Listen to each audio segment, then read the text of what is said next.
pre-working in the music industry, post-working in the music industry. Come here, let me ask you something. Growing up, first and foremost in a house that was like really obsessed with music was a big influence on me. My dad was from Wales, but he was obsessed with American music, so particularly bluegrass and banjo music. So I think I heard a lot of Western, kind of like Southern music basically being played in the house. And my mum was a folk singer in her youth, and they both kind of performed a lot. So I think there was like a sense that like of an open plane musically, so I don't think there was any kind of steering towards one genre or anything like that. It felt to me very much that music was an expression and you could kind of go anywhere with it, really. We actually had like a house that was split in two. It was two small houses that the wall had been knocked through, so we had a kind of a spare dining room that was called the computer room that had computers and instruments. And I think that kind of laid the foundation for kind of a lot of my musical upbringing, because I had access to computer technology, like early sampling and things like that through my dad, but also a lot of like strange acoustic instruments too. Yeah. At that time, soul was sort of interwoven with hip hop, and it was a time where hip hop was it was very sample based, and there was a lot of like referencing to Afro-American soul and culture in general. So I think that like it was a cool inroad into the roots, but also into the kind of sample kind of culture, and that projected me probably around 96. I bought a little Yamaha tiny little sampler. My mum lent me some money to get it, and that kind of got me into like looping and the concept of sampling and things like that. I think the thing about that Yamaha which was awesome is you could only have four loops at a time, and they had to be pretty short, but I think it had like a microphone on it, so I rapidly realized that I could like sample the TV and I could sample records, but I could also just sample like the piano and just different things from around the house and make my own samples. And I think that really opened up the concept at that point as well, pre-internet really, or like like Discogs and Who Sampled and all these things. So like it was a really it felt like a really adventurous time because there was so much music to discover and so many like samples to hear, and like looking for drum breaks or whatever you were kind of looking for at the time. I think the natural kind of space for a DJ is when there's somebody in a friends group who just has a deep interest in music and knows how to like spark a vibe. And I think that generally you become this kind of person in your friend group that like leads your friends into different music and like kind of trend sets a little bit. And I think that can, as in your youth, can like lead into being a DJ. I think a lot of people who become long-term DJs are those kind of people within their friend groups when they're growing up, For me, a good DJ is someone who takes you on, I mean, it's a kind of a cliche, but like taking you on a journey is always a thing. I think when things feel like static or staying in one place, for me, I'm not really into that. Like I really love hearing somebody's kind of life story when they play records, because when maybe you get like half an hour into a set and you're really like starting to get into your subconscious, then you're like really, if you're really centered in what you're doing and your art, like you're starting to draw from a different place in your mind. Like you're not going into your head space where you're like, oh, this links with this, or I did this last time. It's more like a deep kind of memory of things. And I think the more and more you DJ, that deep kind of understanding and feel factor kind of just becomes broader and deeper. So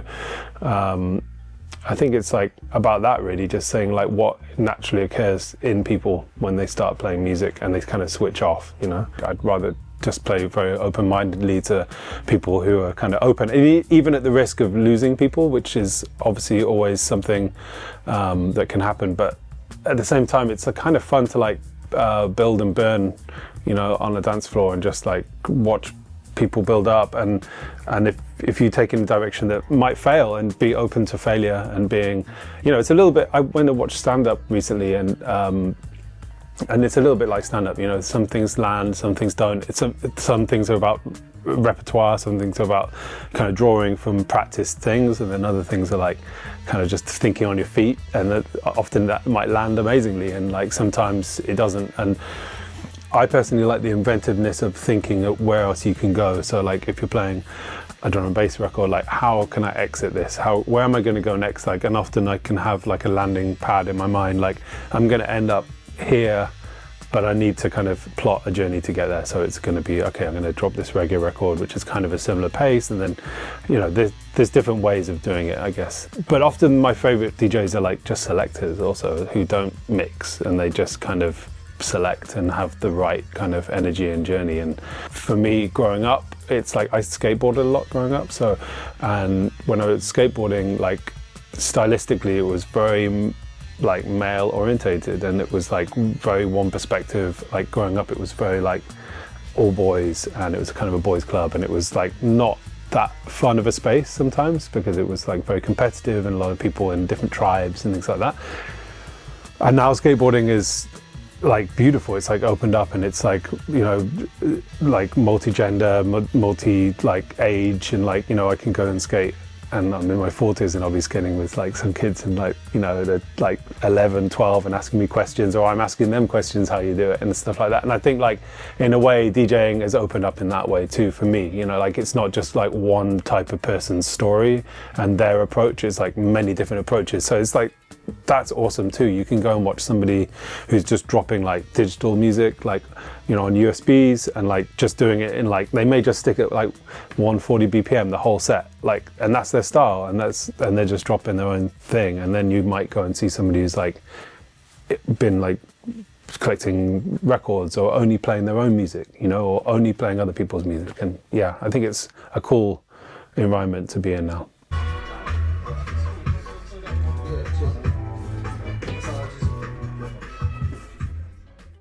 So I think with the Quantic Soul Orchestra, it was an interesting experiment. I think I look back at that era and of my life, and I was in my early 20s, had a lot of energy, and I was really obsessed with getting that kind of like funk, soul, break sound on stage. But in practice for me, it was like a little bit more like herding cats, because that vision, that singular vision you're trying to do in a recording, like on stage with 12 people who are all like in it for different reasons, mostly for free booze and drugs and like getting around and festival tickets, and like, you know, a lot of them were my mates, and it was fun. It was really fun, but it wasn't like that shared vision that I feel like I had a vision for what I wanted it to be. And then when we go out on stage and it'd just be like, woo, like, and everyone would just be, I'd be like, okay, this is not gonna work.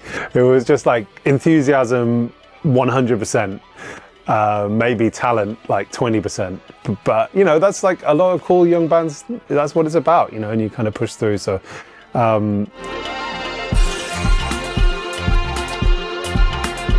my first like introduction to working with, like, let's say a foundation artist at that time was Spanky Wilson, and she was a singer that was based in LA. She'd done a lot of different productions over the years, like amazing records.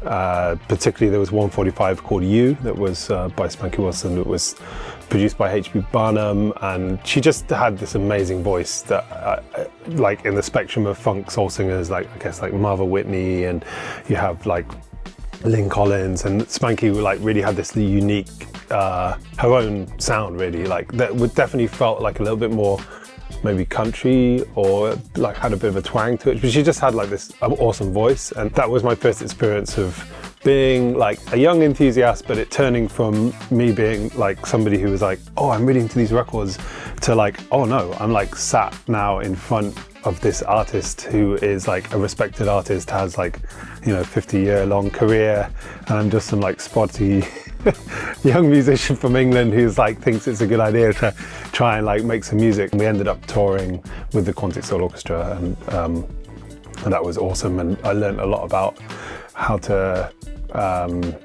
choose wine for a very particular soul singer in restaurants, and like make sure that she was comfortable and have, you know, the access to things she needed and things like that. I look back now and like, thank you, Spanky, for like taking me under your wing a little bit, or just being like gracious and being like, this guy is like kind of a mess, and he's trying, but like being up for it, you know. Before moving to Colombia, I actually started working in Puerto Rico in San Juan. I was invited by Nicodemus, who's a fellow producer from New York. And I started living in San Juan and buying records in San Juan. And, you know, like this beautiful store, Eldica, there was a store in Old San Juan that was downstairs, it was a hardware store, but upstairs was full of records. And in that, I think just like coming across so many records, like I was able to really plot an understanding of the foundation of Latin American music, because it was not only salsa and guaguancó and bomba and plena and things from Puerto Rico, but there were also records from all over South America, like, you know, Chile, Peru, Colombia, Panama, Venezuela, and just getting like an understanding of like the past 40 years of a musical output and going through them and listening and like buying, you know, a lot of records, but also just like listening to a lot of records, because when you buy records, you have to like, you know, you probably buy 5 records, but for every 5 records, you probably listen to 500. And often you come back and remember records that you heard. You're like, I didn't buy that record, but now I understand it. Through that, like started buying a bunch of Colombia records, and the name kept on appearing, Fuentes. There was like one label, it was from Medellin. And it's big yellow, bright label, very distinctive. And it just got me really interested in Colombia and wanted to go there and buy some records. So that's kind of how the obsession began. It's kind of like good food, isn't it? You go to a restaurant or a cafe and it's like a certain, like, I don't know, it might be an old lady who cooks there, or somebody who's been cooking there for 30 years, and there's just like an energy to that space, and the, you know, people know each other, and like the ingredients, the people who sell the ingredients know each other. And I feel like, for me, especially like the beginning of the record industry, and a lot of the music that I find deeply influential, like for instance, I don't know, Lee Scratch Perry, for example, like reggae, or like, you know, the records that were made at EMI in Nigeria, or the Fela Kuti records, or if you think about like soul records from the South, I don't know, High records, or some of the Miami Sound records, like they have like a certain sound because they have this like family of people who kind of come together, and they all have like different qualities that make it, you know, the Motown sound is this, or like the Wrecking Crew sound is this. And I think that for me is a big part of about origin. It's about kind of a community of people coming together, and I think a lot of the records I started making in Colombia were about that. It was about bringing certain people that have a sound, and like that kind of making this community to bring a sound about, if that makes sense. Moving to Colombia for me, what was so important, I think, was just to get first-hand knowledge and first-hand education from people that I admired, and the people that I had held their records in my hand and felt like these are records that are meaningful and important pieces of artwork, and to actually like meet with those people and get an understanding of how they made them and why they made them, and really just also to be humble and be taken under their wing a lot and to be taught things. It was like really impactful for me at a point where I was going there in my mid-20s. I'd just lost my father, he just passed away, so it was kind of like a turning point in my life that I felt that I was looking for a new page, you know, to turn, and that really was a new era for me. I think New York taught me about like club culture, and I think I you know, I've always traveled to the US, and like since probably my first records, like they were co-released by True Thoughts, and then also a label called Ubiquity, and based in California. So I'd had a lot of like travel and kind of DJ experience within America, but I'd never lived there. And New York is like the kind of like, it's like going to the source, right? For a lot of dance culture, you know, it's like, it's the source of DJ culture in a way, and the inception of like, you know, whether you look at it from a more like the disco end of things, or cool herc and hip hop and things like that, you know, but like the concept of the DJ and that kind of music evolution for me begins in New York, you know, and it's the meeting point of all these cultures that I think if I hadn't lived in South America before New York, I probably wouldn't have had such a affinity to. But I just love New York for its, you know, if you want to find like hard salsa, there's salsa. Like if you want to find hip hop, there's hip hop. If you want to find like disco and the kind of the meeting point of like Caribbean, like almost like Jacquenou and like some of the West Indian kind of influence on dance culture that exists there. And so it's just I think it's, and there's records, and records are the source of, you know, eternal life. So it's interesting these days because like deep cuts, it's like, it appears like everything has been charted on the internet and everything is available, but there's so much that isn't. That's the cool thing. Like, and I think often for me, the joy is like finding stuff that isn't out there, just looking at something and going, hang on, like this isn't on Discogs, this isn't even registered on the internet. Like, what is this? I like the mystical. I think that's a good way to put it, because I think that a lot of the mystical sometimes gets lost by this sort of like baseball card mentality of record collecting, which I don't vibe with whatsoever. Like, I'm the kind of person that if I go to a record shop and there's like 10 ultra rare copies of like one ultra rare record, like I'll buy one. Like, I'm not going to buy all 10. And it might be stupid, but I feel like there's a mentality that is like, no, this is mine. And it's almost like kind of a colonial mindset. And that's something that I've always tried to stay clear of. And I think also personally, like by trying to work with the people and like find the source of things, because there's like, none of these records are anomalies. They're made by, you start like connecting the threads and seeing that there's these key people who have like a vision that were behind these records, you know? So that's important to me. The mystical, I think it does exist in records though too, because I do think that you sometimes look at records and you go, where the hell did this come from? Like, this literally doesn't make any sense. What's that phrase where history doesn't repeat, it rhymes? Stuff like that. I find like that happens a lot within record history. You can see kind of things hopping around, which I think makes it interesting.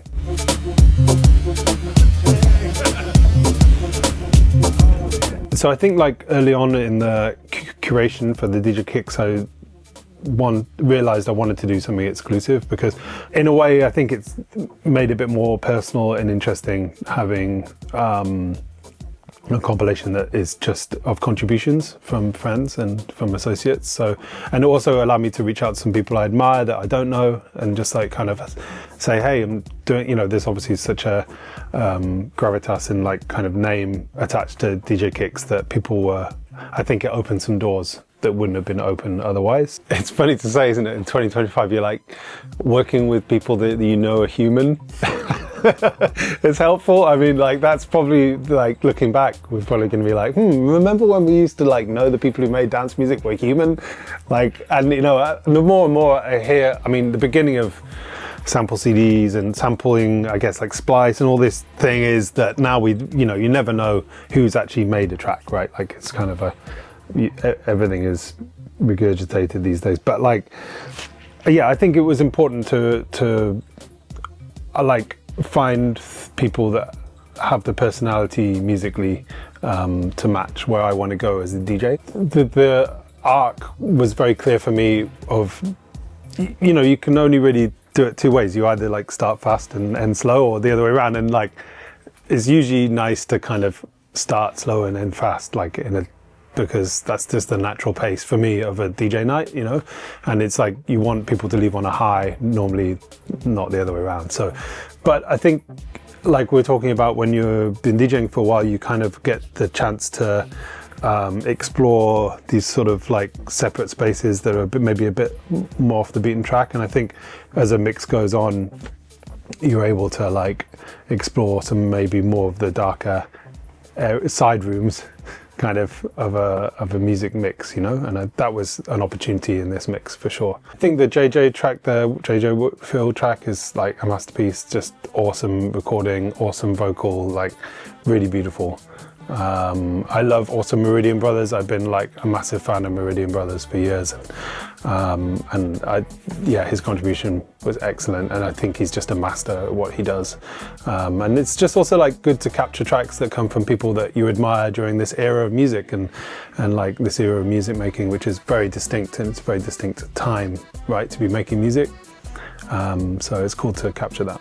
All right, it's real. I think there's something really important about it being a physical product. I mean, firstly, I think these days, like, you should be really stand by with what you produce, you know, when you're making something out of plastic and you're like, you know, I'm proud to say that I feel like a lot of the records I've been involved in over the years are like still in record collections, still being played, still of use to people, and I think like it's something I really stand by, and all the songs here and the music I really stand by, like that. I love these collaborations here, and I think that's important too, just to like really feel like you stand by a product, and like when you see it, you know, the cool thing about like, I mean, selling records is important, but like reselling records, and you know, we're sitting in a secondhand record shop now that, you know, exclusives, these records have been probably sold like 4 or 5 times. They've changed different hands, you know, and I think that is really nice too, knowing that the records move through the world like that, and it's the best like advertisement for your art and everyone else involved. So yeah, I think that's a cool thing. I think it's like a mix that could be pretty cool, like in a few different social settings. I think it would work in a dinner party, you know, post-dinner party, maybe in the dessert course, going into cheese, and then eventually into the sort of dance party in sort of pre-club, maybe, like getting ready for the club, like dancing off the cheese.